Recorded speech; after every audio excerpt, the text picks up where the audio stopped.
All right, let me check. I always have this like pause while you're going live, and I'm trying to quickly just share. Here we go. I'm doing We're live. Hey guys, let us know where you're tuning in from as you're jumping on, or let us know if you're hitting the replay in the comments. Yeah, absolutely. I was going to say, what date is it even today? The 20th of February. There you go.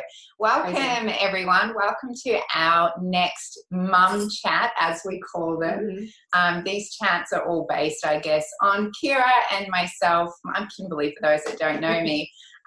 Just sharing our experiences through motherhood and touching on different journeys and experiences within our own lives to, you know, have a chat with our online group of besties at the end of the day and share what we're up to and maybe inspire you to, I guess, look at different things that might improve your own journey as a woman and as a mother as well. And, you know, often I always find a mum's health journey starts with herself and then it trickles down throughout the whole family. So tonight, you know, we've previously spoken about family health, about challenging meal times with kids.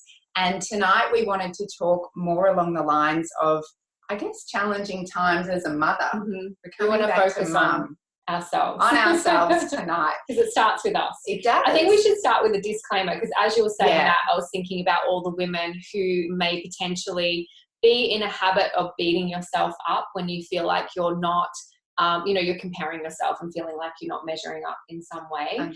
I really encourage you to use this as inspiration for adding some things to your life that might help you feel happier or lighter or freer or more like yourself.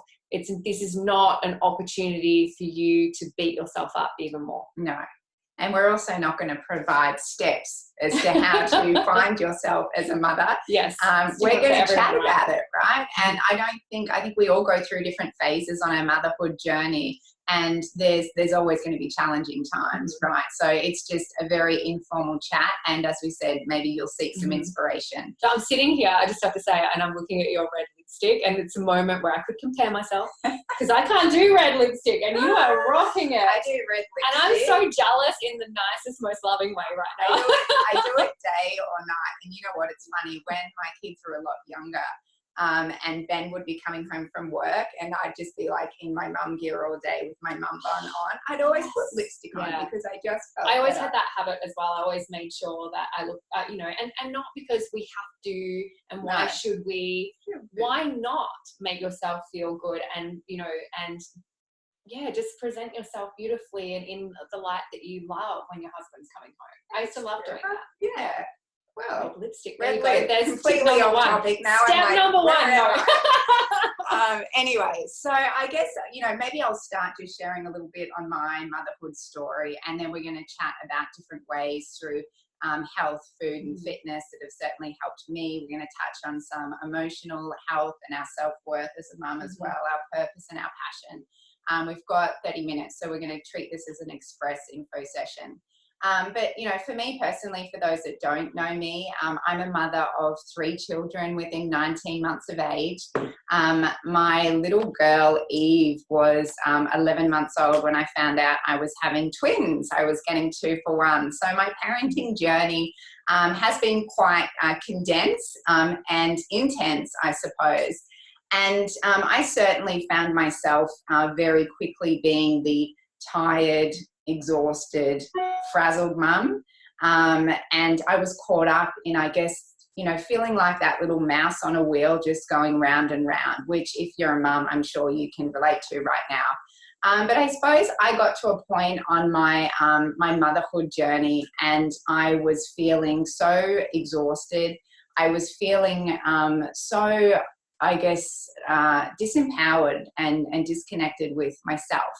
And I found that feeling really confusing, because one part of me, I had felt this whole new space in my heart ignite with love, with vulnerability, and with this, you know, serene purpose of just feeling so content with, you know, I guess my role on earth here. The day I became a mum, I finally went, this is why I'm here. I get it now.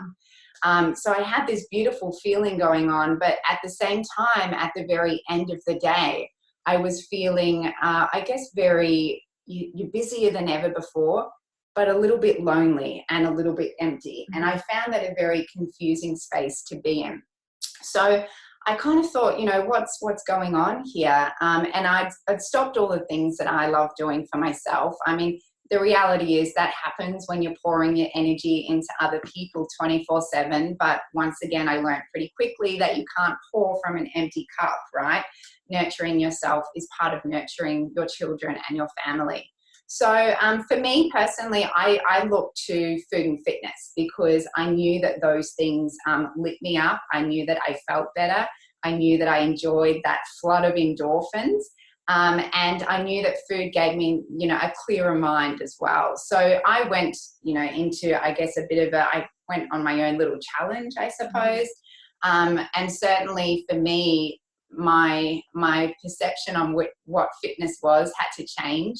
I used to be a marathon runner. I used to love, going out for 1 or 2 hour runs. And when you've got 3 kids in a pram, all in nappies, I tried to be the hero mum that would push the pram, and I'd last like 5 minutes and turn around and go home. So for me, I went to 15-minute workouts, like stuff that I had to surrender to and just do what worked for me and my family. And I found myself within that. I just surrendered. I'd go out in the backyard, or I'd go in the lounge room when the kids were having a bit of a sleep. I'd do my 15-minute sessions, and the energy and the vitality that would give me with just 15 minutes a day would light me up. Do you know that scientifically 15 minutes of exercise is equivalent on the brain in terms of the chemicals that it produces as taking an antidepressant? Wow. So, there literally is, and not to say that there isn't times where it's warranted to have medication. We're not making that claim. However, for so many mums who are at home feeling down and not great and not energized, 15 minutes of moving your body has that transformation, not just in your body, but the chemistry of your brain. It's pretty phenomenal. It does. And it changed my life. And the reality was, not only emotionally did I feel better, but my body also started transforming. I felt stronger inside and out, training that way. So that was, I guess, kind of number one tick. I knew something that lit me up, and it was exercise. So I made it work for me. The other thing was food. But, I was the avid yo-yo dieter back in the day. I'd done it all, and I wanted to really, I guess, look at what I would be feeding my children as well. So I definitely looked to clean eating, whole foods, eating foods as close to their natural state as possible. And, again, that made me feel energized, replenished, and restored again as a mother. So they were, 2 things that really helped me out. They're very simple, food and fitness, that we start with. But then I got to a point as well, I guess a few months on, where I thought, I'm starting to feel stagnant again. What is it? Why am I always craving something else? Why can't you just sit still, Kimberley? And, I really realized, and it took, some coaching and mentoring around this, where I'm someone that loves growth. I love personal growth. When I'm working on something that lights me up, when I'm working on something that I'm passionate about, that I feel like I've got purpose, I feel like I'm growing. And I needed that on my motherhood journey, and I still need that today. And we kind of go through all different phases. And even though my kids now are, the twins are nearly 7 and Eve's 8, I still go through those phases of feeling like the exhausted, frazzled mum at the end of the day. But I know the tools how to get myself back on track and find myself again. So food, fitness, growth for me were big key things. But I think talking more about the emotional side of motherhood and the self-worth that comes with that is that next piece of the pie. Yeah, absolutely. Before we go into that, I think the first thing to share is being able to surrender to the season that you're in. So if you have a newborn, that's a very demanding time where surrender is completely necessary. And whatever you resist persists. So the longer that you resist the season that you're in, the more the feeling of frustration is going to persist. So at times, you know, there was a time for you, I'm sure, when they were at their youngest, there was a lot of things that you just had to let go of. You'd have a lot more freedom today than what you did then. Like maybe you get to get out on the beach more for your workouts and get some yoga classes in.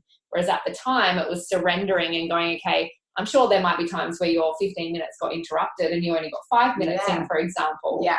And if you get frustrated about that, that internal resistance is just going to cause you suffering. So it's doing what you can and surrendering to your season, first of all, is really important.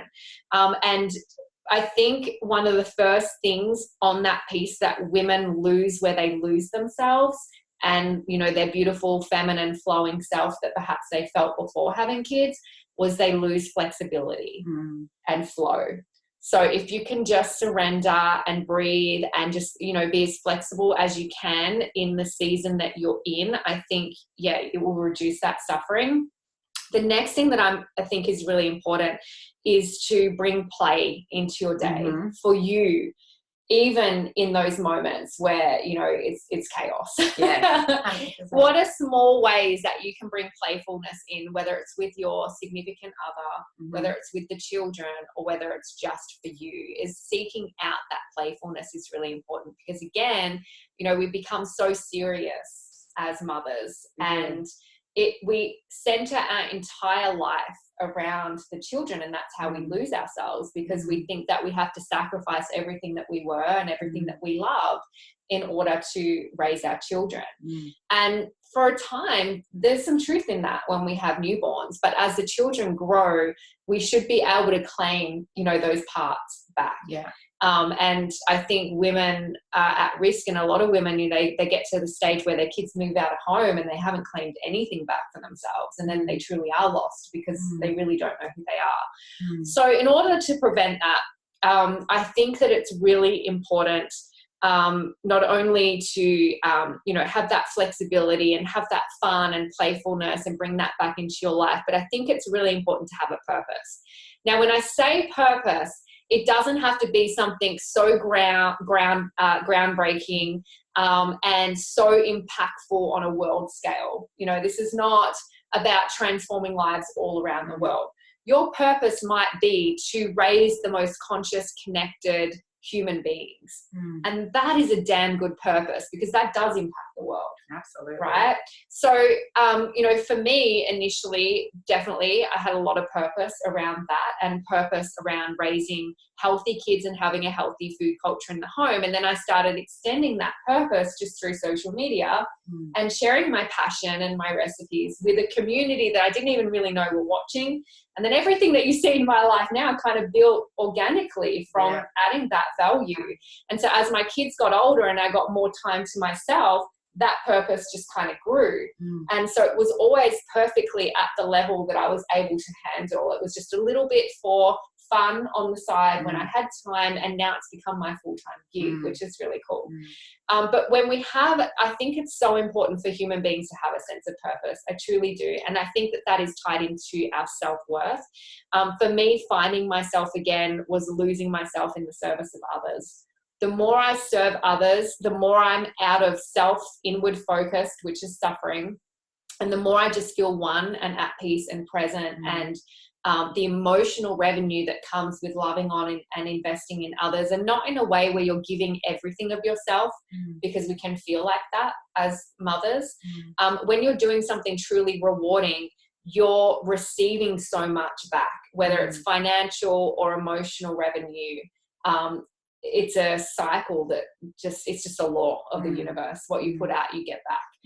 And so it's so uplifting. It's so energizing. You know, I juggle a lot as a mother, as many mothers do. And at times I get asked, how do I do it? It's because I genuinely get so much freaking energy from it. Because I'm so internally inspired, and because I get so much gratitude pouring back, and, you know, and also financial revenue because I'm doing what I'm passionate about. The piece around self-worth. So I was a stay-at-home mum for 8 years before I started doing anything around my own financial independence. And this is where I truly went to the next level with my own self-love and self-worth and confidence as a woman, was seeking opportunities to put myself outside my comfort zone, which is where we grow. There's no growth without challenge. And I truly believe to really be happy in life, we need to be in a state of growth. And it's far better to choose your challenges than to let the universe choose them for you. Trust me, ladies. And, you know, right in the beginning, a challenge for me was just picking up the phone and talking to a friend. Yeah. I was that introverted. That was the challenge, right? So when I say challenge, don't worry, I'm not saying you need to go start a business tomorrow. Yeah. It may start with something small that's been scaring you because it's been so long since you've done that thing that you've lost that belief in yourself that you can. And so it started with small things like that for me. And over the past 5 years, that's built to really big challenges like speaking on stage and things that were so far outside my comfort zone. Yeah. But as I have grown in financial independence through my purpose and sharing my purpose and passion, my self-worth has grown. And I did a course on the weekend, which is really cool. And one of my favorite things that was spoken about is how our internal, you know, how we feel on the inside about ourselves is manifested on the outside and what we have around us. And so you can't grow your net worth without your self-worth growing. And as you grow your self-worth, that grows. And, you know, they kind of drive each other. Even and your way of contribution and receiving might look different than money, depending on what stage you're in. But that service piece of others, I think, was so incredibly impactful in me finding myself, in me healing, in me being energized every day, because it is exhausting being a mother. It's so exhausting being a mother. And then the other thing that I did want to touch on is gratitude. And also that our emotional state as a mother, I just want to circle back to the importance of what we're talking about and just really bring home how profound this is for you to put yourself first. Because I love what you said, when you nurture yourself, you nurture the family. Okay. It's so much more profound than just those words.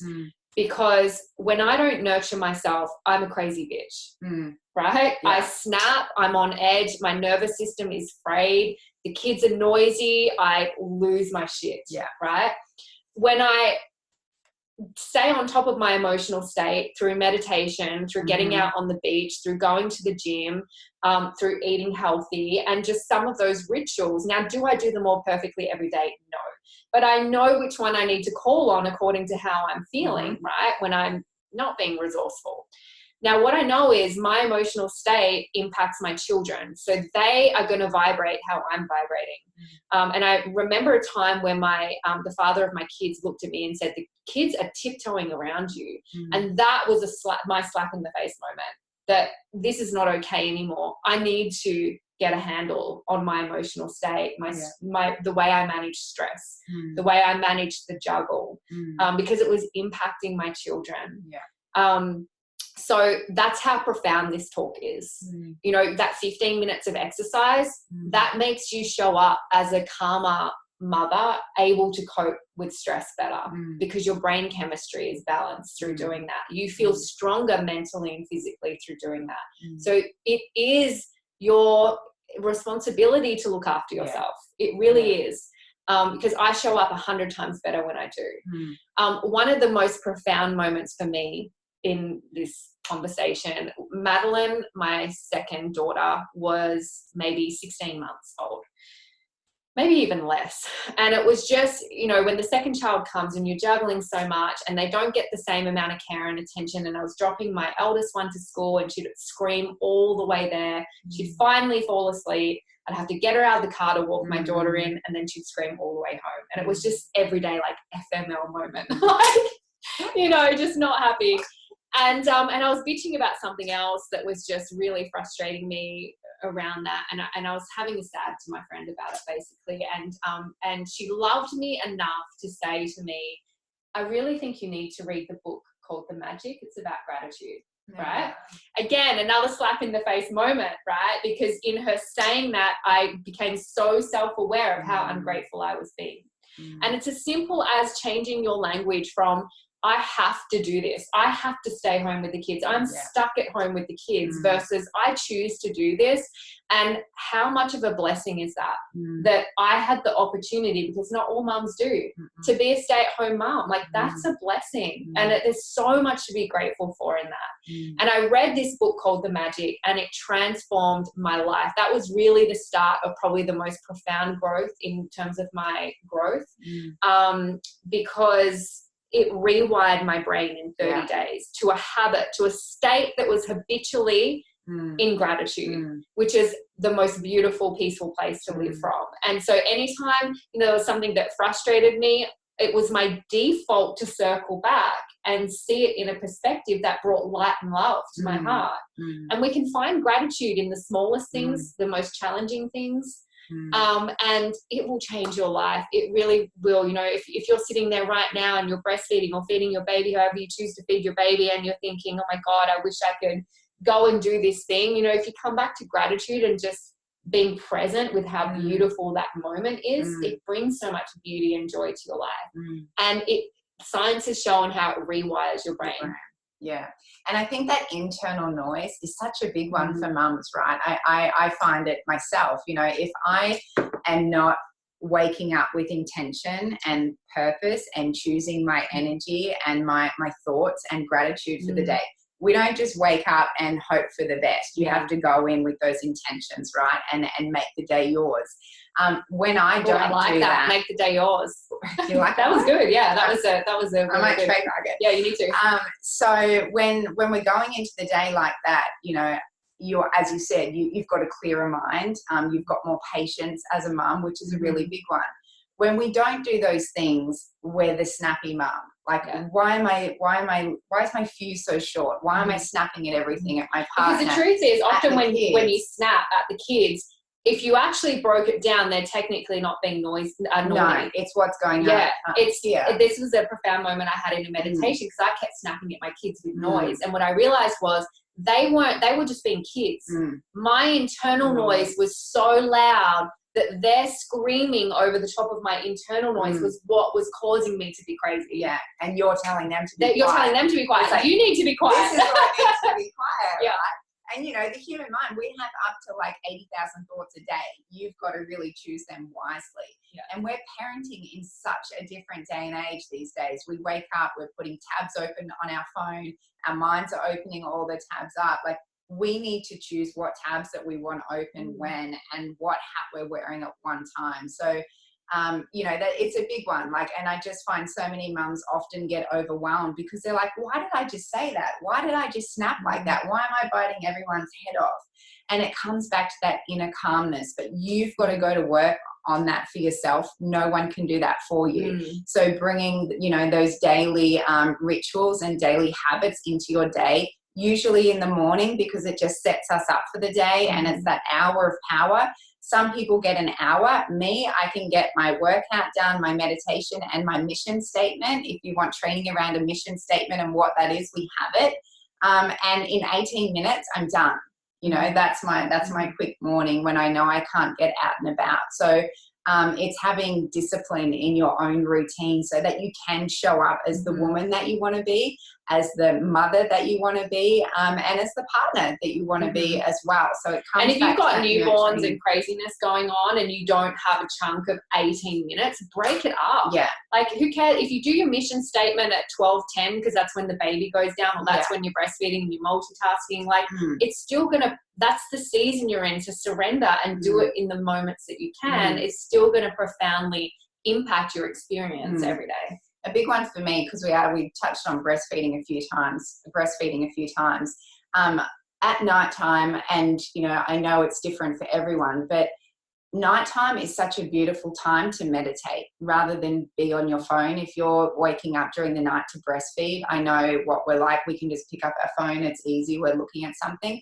It's a very, very powerful time of year to actually sit there and meditate as well while you are feeling. It's a beautiful state. I think about that energy. I didn't meditate back then when I was doing that. Yeah, that I used to do it. I'd have two going at once with the twins. So I probably couldn't reach my phone. So I was like, oh, well. May as well surrender, right? But it is. It's a very, very special time, particularly doing that in darkness when the house is quiet and it's you and your babies.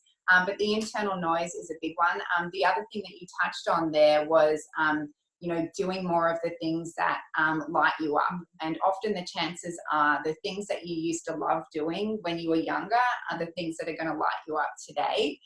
So embrace them. If that is dancing, turn on the music for 5 minutes when it's witching hour and just dance. Have some fun. And as you said, we seem to take life so seriously when we become mums. And I don't know, I guess that comes down to vulnerability as well, because we're so protective of everything all of a sudden. So we put up this wall around us because we don't want anything to come into our beautiful, precious circle, right? But it's starting to let those walls just melt away a little bit. And even like with the dancing, like be silly with your kids. Like that's the one place you can start bringing that authenticity. And that's probably where I started with my kids. I make an effort to be silly with them. Yes. In the for me, witching hour is getting ready for school is one of those hours. And we don't always do it, but if the mornings that we put music on and we make fun of the experience, there's no losing it. Everyone's in a good state. Everyone's really positive. The kids get their stuff done without any yelling. But that takes intention. You've got to have those little things planned throughout the day. And music is a big one, and I always do that. I've never listened to the news or anything like that, and have that's one way how to make your state. No. But then probably the last question that I might leave you to ponder on tonight is, why don't we do that fun stuff anymore as mums? Why do we push things down? Is it for fear of judgment? Is it for fear of what will other people think? Or, I'm a mum now, maybe I shouldn't be behaving like that. Or, I do have to take everything so seriously. I've forgotten who I am. Looking at those things where you can really pinpoint why. I think to be our most authentic selves, you really need to let go of what other people think. You know more about your children and your family than anyone else. Trust yourself, trust your instinct, and go to work on bringing that fun and that flavor and that tone back into your own life, because that will flow throughout the whole family. So anything else? It'll flow in your relationship too. Everyone. It will. It will. Yeah, and that's another side of it. And I know you've done lots of coaching around that as well, which you'll find on Kira's YouTube channel, Kira Westwick Empowered. Actually, if you have a lot of Kira Love now. Kira Love, sorry. No, the YouTube channel though. Right. Has it not changed? No. Oh, okay. I need to go change that. One of the things that I was thinking as we were chatting, because I think the internal noise is probably one of the biggest barriers. The first several videos that I ever did for that Empowered channel is on that internal noise and that internal suffering that we have as women. So definitely check those out. Yeah, perfect. All right, well, we hope you guys have enjoyed our mum chat tonight. As always, I know a few of you have been commenting and messaging about other subjects and topics that you'd like us to talk about. So I know you're off to India, but when you get back, maybe we'll have a bit of a chat to Kira about that internal noise once again, and maybe you can give us some more tools around that as mums. And I think we should all have a wine night too. What do you guys think? I think we should all collectively, everyone that is on here, we should be sitting down, having a wine and talking about something else that's super fun. So we appreciate your time tonight, everybody, and we look forward to catching up next month on our mum chat. Thanks, everyone. Bye.